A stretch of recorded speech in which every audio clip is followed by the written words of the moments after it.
également. Concernant le traitement de la situation humanitaire précaire existant dans le pays, nous estimons que la communauté internationale, agissant à travers les différentes instances concernées, doit œuvrer avec de bonne foi et sans agenda, en concentrant plutôt sur les voies et les moyens les plus directs et pratiques pour accéder à tous les gens en besoin, que ce soit sur le territoire national soudanais ou dans les pays voisins, tout en faisant en sorte que le montant promis de 2 milliards de dollars lors de la conférence humanitaire de Paris soit largement encaissé et surtout efficacement et utilement utilisé le plus vite possible. Et finalement, je voudrais réitérer l'engagement du gouvernement du Soudan ainsi que son ouverture envers toute solution pacifique au conflit actuel dans la mesure où elle respecte la souveraineté de l'État soudanais et son intégrité territoriale et préserve la dignité du peuple soudanais. Nous estimons également que la milice rebelle de la RSF doit être absolument contrainte par la communauté internationale à respecter, à s'acquitter de tous les engagements qu'il avait déjà pris et signés à Jeddah en date du 11 mai 2023, comme une démarche préalable et nécessaire pour arriver à un dénouement à cette crise et pour préparer le chemin vers une transition démocratique viable dans le pays. Je vous remercie de votre attention.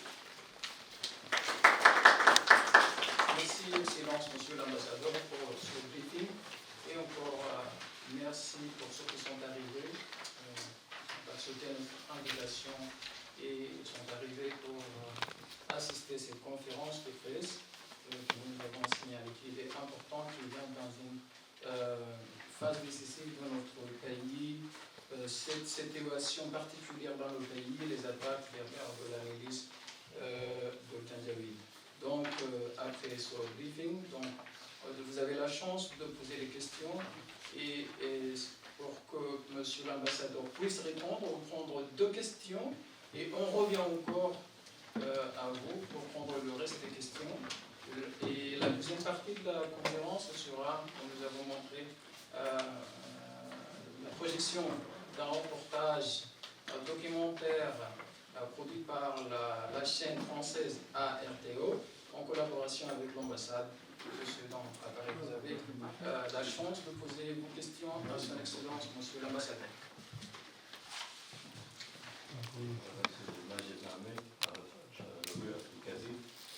Ma question est, je vais parler des Émirats arabes unis qui financent et qui aident les milices. Et je crois qu'il y a une crise entre ces deux. On n'a pas dit directement. Mais quels sont aussi les pays limitrophes qui aident l'État soudanais et ceux qui sont contre avec les milices?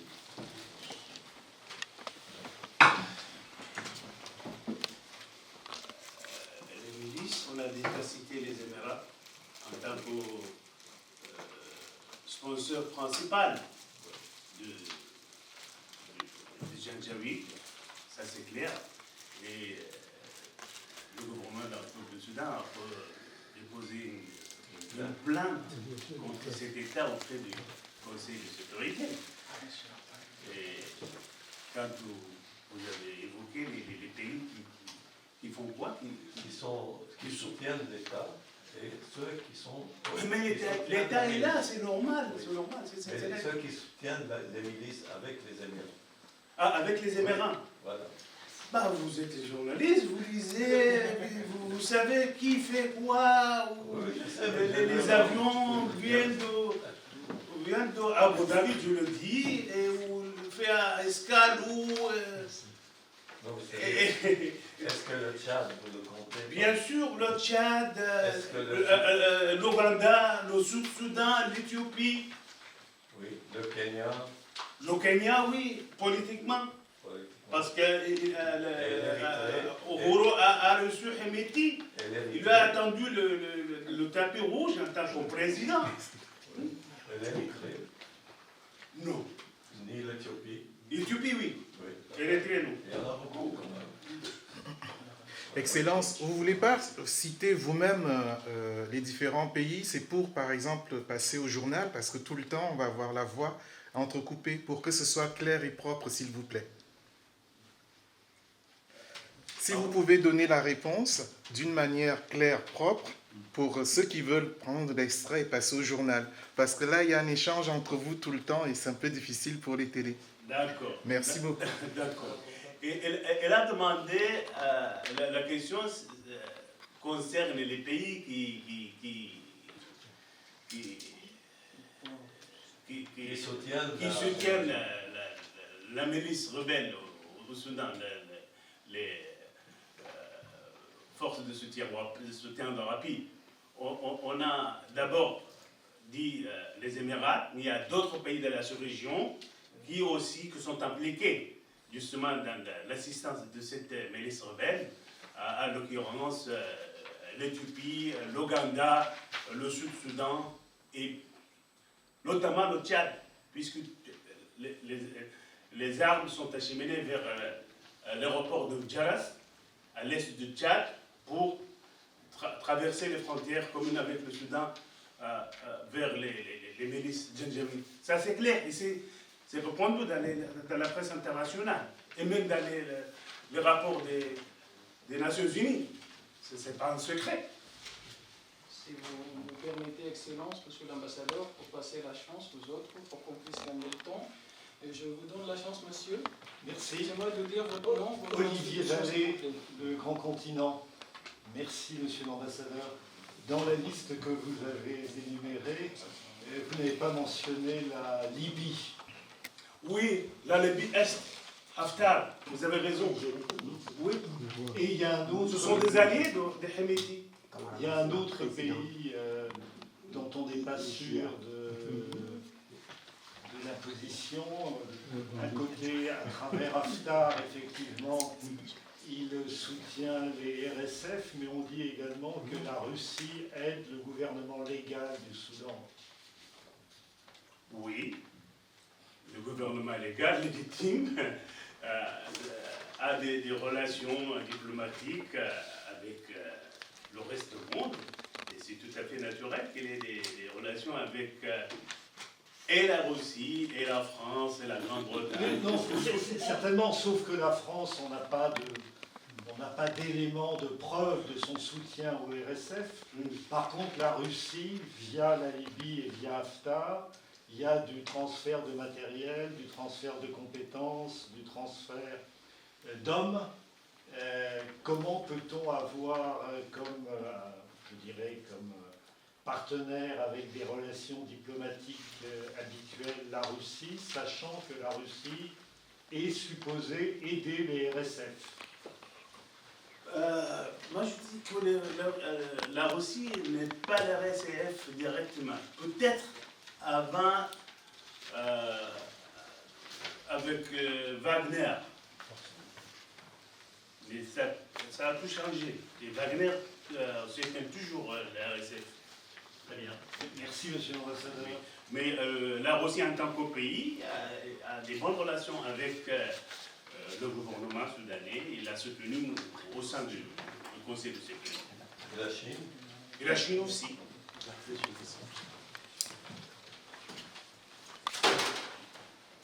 La chance, c'est à vous. Mesdames et messieurs, pour une autre question pour l'ambassadeur. Oui, madame. Merci de prendre la question. Delphine Toutou de l'AFP. Moi, j'ai plus une question sur comment est-ce que vous pensez que la communauté internationale pourrait faire pression, notamment sur les Émirats arabes unis, pour vous appeler à ce que ce soutien ne se fasse plus aux milices. Mais concrètement, qu'est-ce que vous attendez de la communauté internationale? Et ma deuxième question est plutôt, comment expliquez-vous que ce conflit qui fait tant de morts, des déplacés, vous avez énuméré toutes les conséquences, et si peu de retentissement international, j'ai envie de dire, il y a eu cette conférence à Paris, mais depuis, le conflit semble retomber dans l'oubli. Comment vous expliquez ça? Moi, je dirais qu'en ce qui concerne la communauté internationale, ce que va vers cette crise, on dit oubliée, il faut que la communauté, à mon avis, la communauté internationale dise clairement aux Émirats arabes unis d'arrêter ce qu'il fait, c'est-à-dire le financement, l'armement de la base rebelle de RSF. Il faut qu'ils cessent ça. Il faut être clair. Ils l'ont fait d'ailleurs, parce que l'Irak a entré au Koweït, la position de la communauté internationale était forte. C'est la même chose, c'est une guerre d'agression.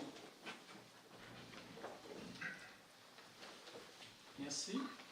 Sur la deuxième question, sur pourquoi vous estimez que le conflit n'a pas plus de retentissement médiatique et au sein de la communauté internationale, comment vous expliquez peut-être cette absence?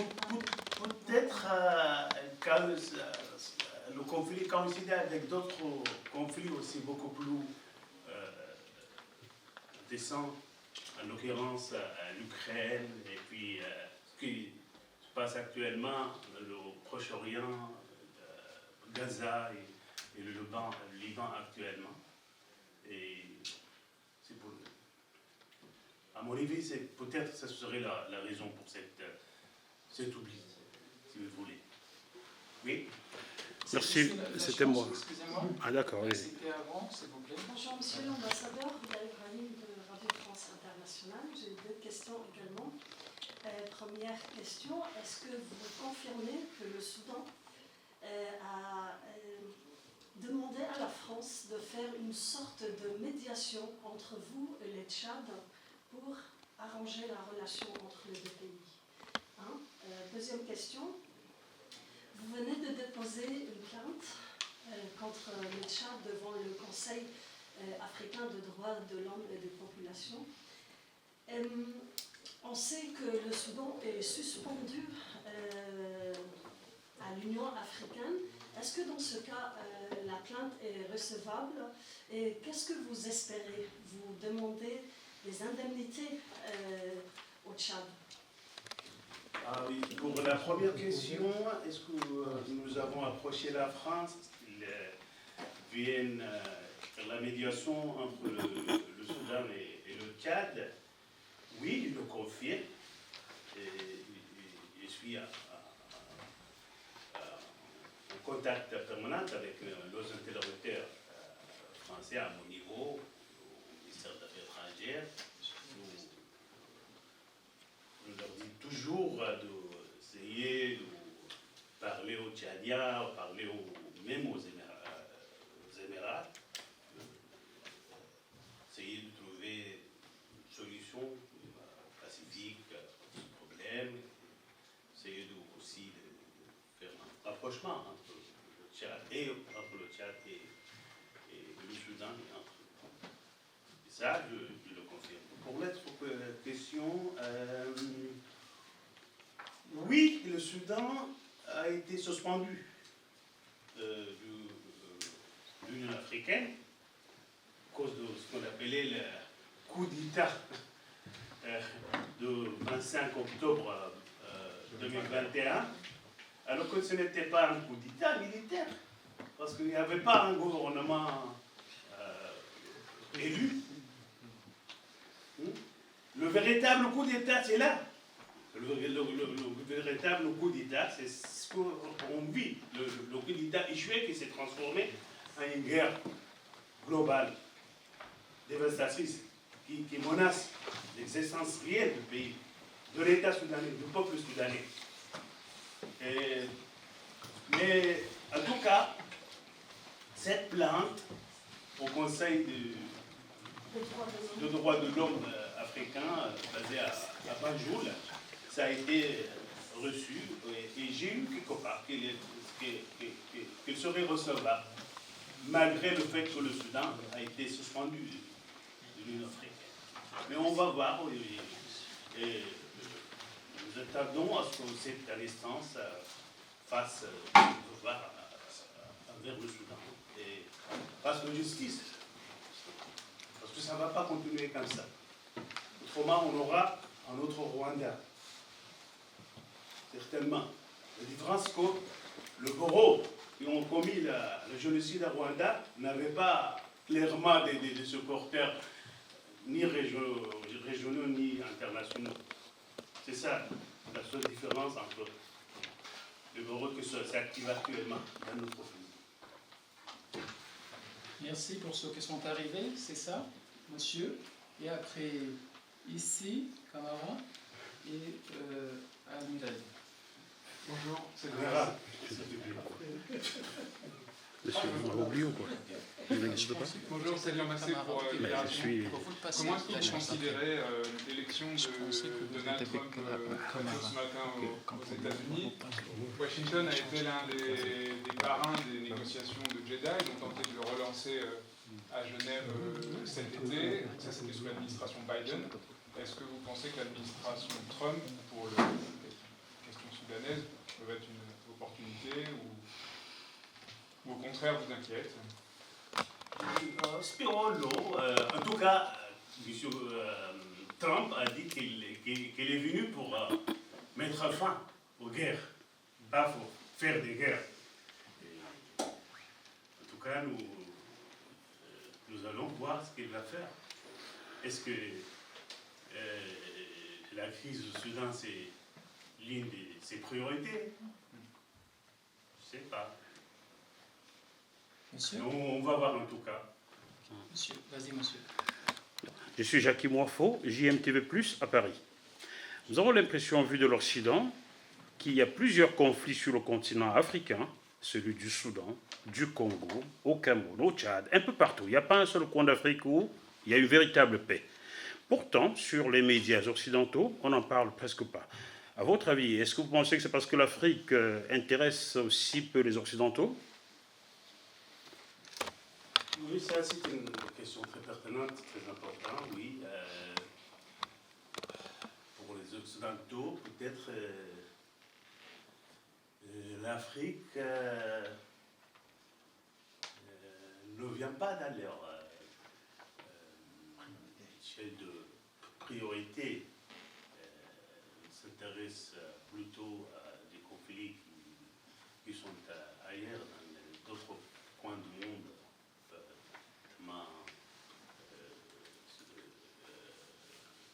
La crise entre la Russie et l'Ukraine, le problème du Moyen-Orient, peut-être le Taïwan et la Chine.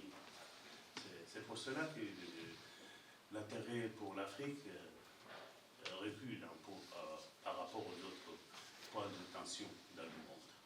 L'homme africain n'est donc pas important pour l'Occident, sauf pour les matières premières peut-être. Peut-être. Merci, monsieur l'ambassadeur. Excusez-moi, monsieur Camara, s'il vous plaît. Voilà, comme le président Béchir est toujours en prison, et nous avons le sentiment que de Béchir jusqu'à Kadhafi, depuis que ces hommes d'État ne sont plus là, que ça a été la pagaille, une fois qu'ils ont pratiquement disparu de la scène politique. Et l'un a été mis en prison parce qu'on a dit qu'il violait les droits de l'homme. C'est comme ça que Béchir est allé en prison. Kadhafi a été assassiné parce qu'on disait qu'il ne respectait pas les droits de l'homme. Et quand ils étaient là, il y avait un État. Alors nous ne comprenons pas que ceux qui ont pris la place de ces chefs d'État n'arrivent pas à se mettre d'accord pour créer des États forts capables de tenir tête à toute forme de désordre. Que se passe-t-il actuellement dans notre pays qui était très bien du temps de Béchir, puisqu'on venait ici à des conférences de presse, et Béchir était très respecté. Alors, que se passe-t-il exactement? Béchir a été, comme vous le savez, destitué et déposé par un soulèvement populaire, par une révolution, un soulèvement populaire, le 11 avril 2019.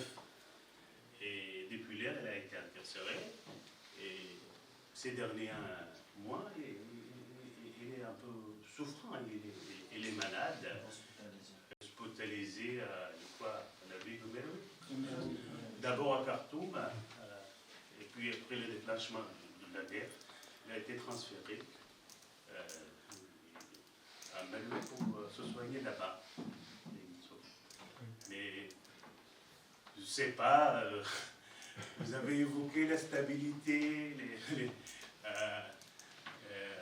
avec le régime dit dictatorial. C'est un constat que vous avez fait, je ne sais pas. Après ces révolutions, ces soulèvements populaires, c'est un peu peut-être le chaos. Ça dépend. Merci encore. Vous avez la possibilité de poser vos questions en français, en arabe et en anglais. Peut-être que c'est la première question qui sera posée en arabe. Vous avez la chance.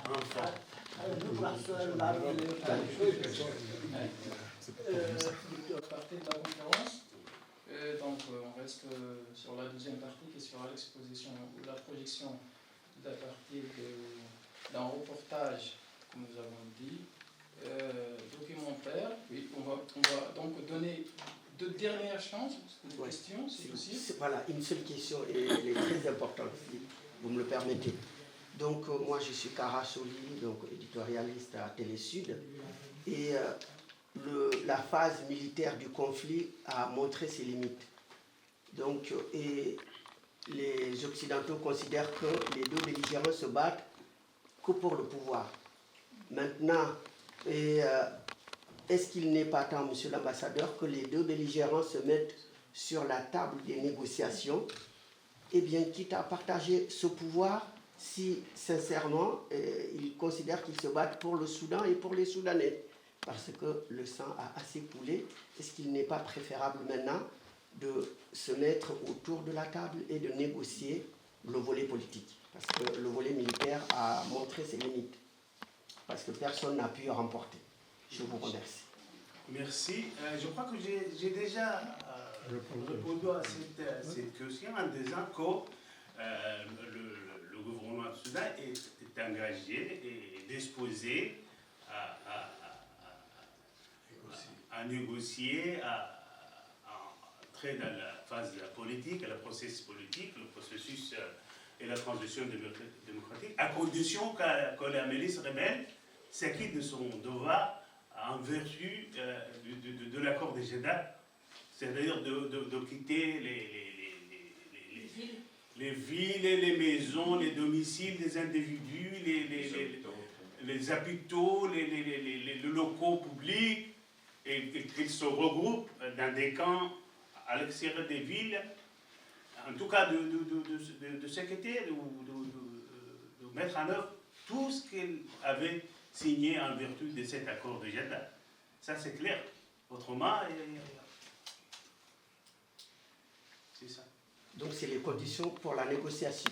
Oui, on l'a dit. Depuis mai 2023, on reste toujours dans l'attente. Question, poser encore une question. Après le renversement de l'ancien régime, il y a eu des négociations ou des déclarations de certains partis pour normaliser avec Israël. Quelle en est maintenant la situation et est-ce que Israël soutient les milices ou pas? C'est une question très délicate, je sais. Nous au ministère des Affaires étrangères, on n'a jamais été parti de cette histoire de normalisation, de cette histoire ibrahimique et tout ça. Jamais. Même sous notre ministre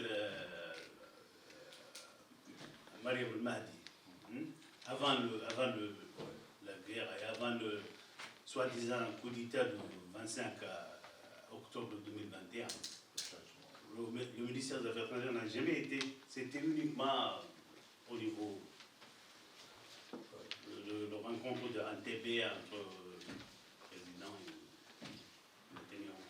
Les milices, mais pour le moment, je crois pas qu'il y a des contacts concernant cette question de normalisation. Même pas via les Émirats avec les milices?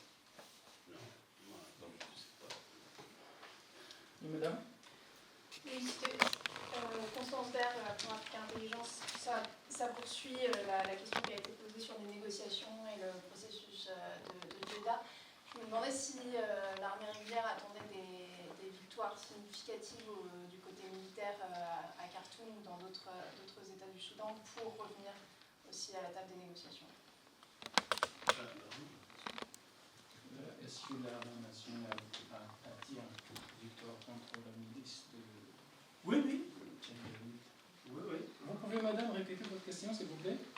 Oui, je voulais vous demander si le retour à la table des négociations, si l'armée régulière attendait aussi des victoires militaires sur le terrain, notamment à Khartoum, pour accepter un retour à la table des négociations. Oui, l'armée régulière fait des réalisations importantes, des progrès importants sur les différents axes d'opération. Vous allez voir tout à l'heure la ville d'Omdurman, après sa libération par l'armée. Et puis, j'ai évoqué dans mon exposé la reprise par l'armée de la localité stratégique de Jabal Moya, qui était très important sur le plan stratégique. Et puis, il mène actuellement des opérations de ratissage dans des villes de Khartoum Bahri et autres. Il avance très bien. Oui, oui. Est-ce que si vous me permettez, monsieur l'ambassadeur, je voudrais dire sa question, est-ce que l'armée nationale, l'armée régulière attend une victoire en condition pour aller à une négociation? Non. Elle continue, c'est son devoir de libérer tout le territoire national. Ça n'a rien à voir avec les négociations, avec les Janjaouis. Les Janjaouis, ça a été déçu. C'était un groupe paramilitaire qui appartenait à l'armée nationale et ça a été déçu par le commandant général. C'est fini. Merci, monsieur l'ambassadeur. Pour la première partie, donc je pense qu'il n'y a pas encore une autre question. On va directement vers la projection de ce reportage. Vous avez aussi la possibilité. Donc, ce programme a été conduit après la libération de la ville d'Omdurman par l'armée nationale et l'arrivée de la télévision ARET en collaboration avec l'ambassade dans la ville d'Omdurman après sa libération par l'armée nationale. Nous sommes à Omdurman, sur la rive ouest du Nil. De l'autre côté, c'est en Khartoum, la capitale du Soudan, totalement inaccessible et où les combats font rage.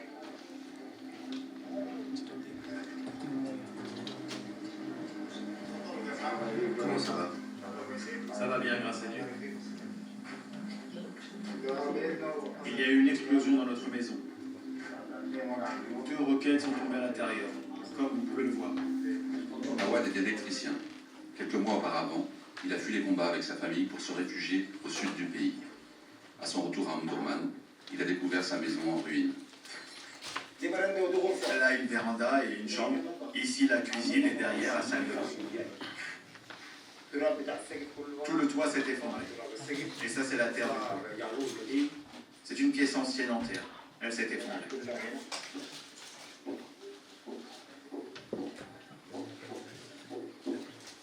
Ce reportage a été réalisé au mois d'août. Et vers la fin du mois de septembre, il y a eu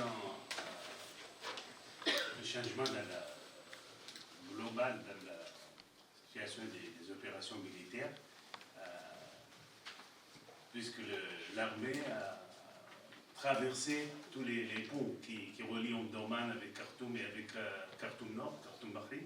Et s'est emparé de tous les ponts et il est en train de mener des opérations contre la milice rebelle et de ratisser ratisser et Khartoum Nord, et les opérations vont bien dans ces deux villes, et Inch'Allah bientôt toute la capitale dite tripartite, Khartoum, Doman et Khartoum Nord, sera libérée de cette milice pour avancer à d'autres régions dans le pays, comme Al Jazeera, Inch'Allah. À la fin de cette rencontre amicale, je tiens à mon nom propre et au nom de mes collègues ici présents, l'ambassade du Soudan, à vous remercier d'être venus et de nous faire l'honneur par votre présence à cette conférence de presse.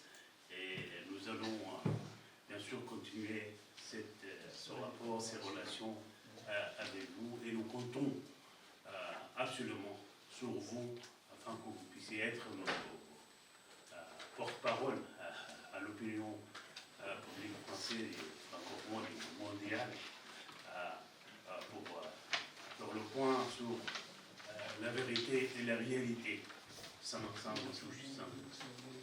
avec objectivité et honnêteté. Merci beaucoup.